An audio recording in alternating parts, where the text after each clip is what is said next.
nagbunot po kayo dyan, ano bang makukuha nyo dyan? Ang makukuha namin dito is house and lot. House and lots. Yes, ayos pala mga house and lot. So guys, magandang tanghali po sa lahat. Ngayon, nandito tayo sa munisipyo ng Porac, Pampanga.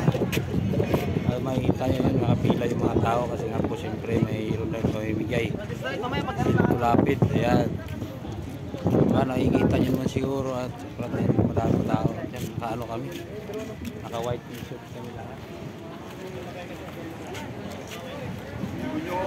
Tapos yung iwanan. Gago, ikaw nga nang iwan sa amin. Nauna ka sa amin eh. Yan, may wala na kayo matalo dito. Hindi kayo nauna nang iwan sa amin. Yan, mayroon pang nagkano dito. Sumakay yata kayong tricycle. Yan. Sumakay kayo, no? Sumakay ka? Sumakay kayo. Hello guys. Doon kami sa may party.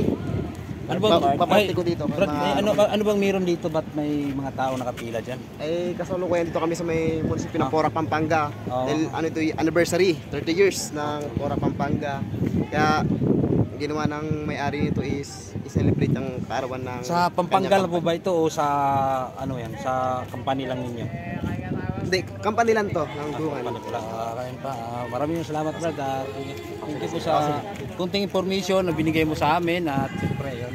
Tayo, abanti tayo. Yes, abanti. At ano bang mga inaasahan ng mga tao dito na pwedeng matanggap nila pagdating ng ano? Sahod.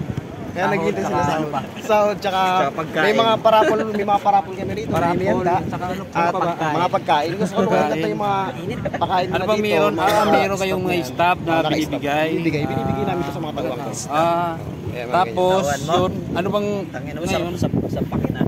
Ngayon pag nabunot po kayo dyan, ano bang makukuha nyo dyan? Ang makukuha namin dito is house and lot. House and lots. Yes, ayos pala mga house and lot.